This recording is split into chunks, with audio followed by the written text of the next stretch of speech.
Day 4 of healing my foot injury. This morning I was having a hard time walking around, so I was using the crutches. But after being outside in the sunlight, getting my upper body workout in, now feeling pretty good.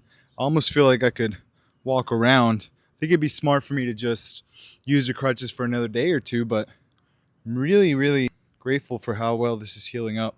The small muscles for balance aren't quite there yet, and I'm kind of measuring out how long I can stay on one foot. But yeah, being out in the sunlight helps your body heal because it gives your mitochondria energy, recharges you at a cellular level, and grounding, which helps to reduce inflammation. There's plenty of studies that have been shown on that. There's actually a documentary out on grounding.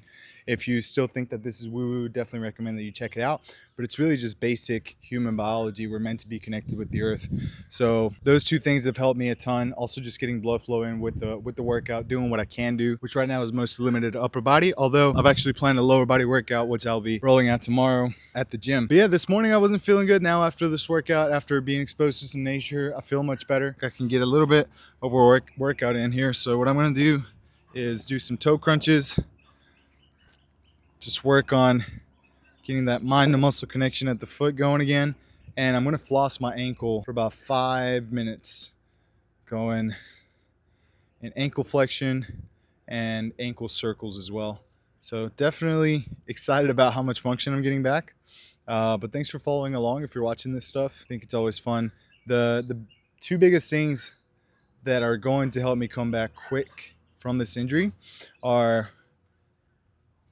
moving it, right? That's like the biggest thing, moving my injury. Now, I wouldn't do that if it's broken or fractured, but the x-rays I got showed that they did not find any breaks or fractures. And I'm pretty confident that's the case because I'm able to put weight on it, not having nearly as much pain as I did before. It could be a torn ligament or something like that, but the therapy for that would also just be rehabilitating it, right? So I'm working on getting more ability here.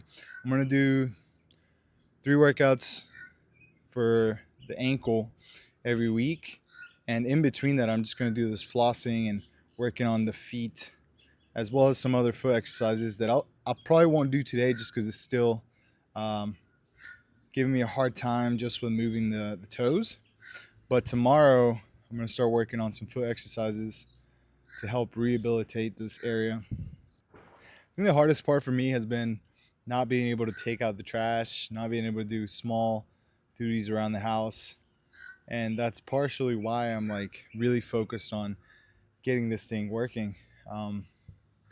Two biggest things are going to be, like I said, blood flow, movement at a pain-free level, and improving what I can do day to day. Yesterday, I was finally able to walk backwards. Today, I was finally able to stand on it and walk forwards a little bit. Maybe I walked forwards this morning for maybe about 5-10 minutes before it started hurting. Now, after this workout, I bet it's going to also increase from there. And tomorrow, who knows? Might be able to do 20 minutes. But the whole thing is, whenever people there's tons of experts that after an injury they're going to tell you to rest, ice, elevate, do nothing, give it time, right? And I think that is great advice if you absolutely cannot do anything with your foot that doesn't cause you pain. I think that if you can, at the very least, move it without pain, I think you should be doing a ton of that.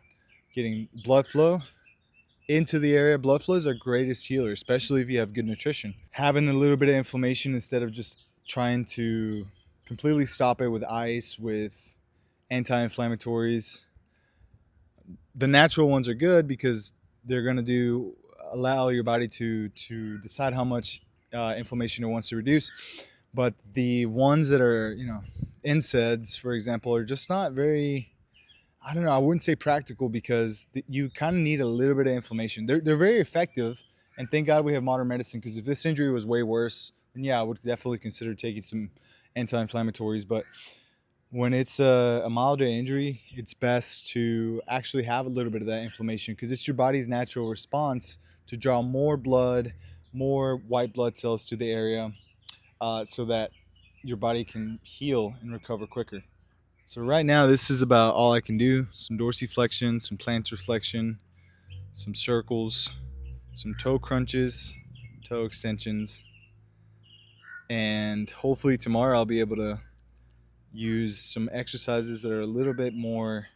As we progress, we want to increase ability, because the more ability you have, the less likely you are to have pain, as your ability will exceed whatever you're demanding on your body. And of course, humans have a limit to our ability as far as when it comes to physical things. If I were to fall off twice as high as a squat rack, I would probably hurt my foot again, even if it's has a great ability, right? Even if I could calf raise twice my body weight or something like that, it's very likely that I would still hurt my foot if I climb high enough. So I'm not saying that it's bulletproof, because clearly it's not. This happened even though I had a pretty good level of foot strength, ankle strength. I run barefoot, unusually high level of foot strength, right? But things still happen. Life still happens. And the whole thing about calling yourself bulletproof is like, oh, I even if something happens to me, I know I can come back from it because I have the tools to recover quicker, to heal my body naturally. Um, and yeah, that's the whole concept of it. So I hope you can get some tools for if something like this happens to you. You can apply a lot of the same things to the knee, to the ankle, to your elbow, right? Getting lots of light, high amount of repetitions, in something that you can do without pain. Then working towards increasing ability, starting with something that's very regressed and progressing as your body allows you to, right? Using pain as your guide, not as a symptom that you should completely avoid everything. Maybe next video I'll talk a little bit more about the pain scale that I use with my clients, because I think that would be useful for somebody going through something like this as well. But thanks again for checking in, guys. Hope you have a great day. See you tomorrow. So I just want to point out that before I started this workout, I could barely walk or put any weight on it. And right now, I mean, if I didn't already know, I wouldn't even notice that I have a bit of a limp. So just a little proof of concept.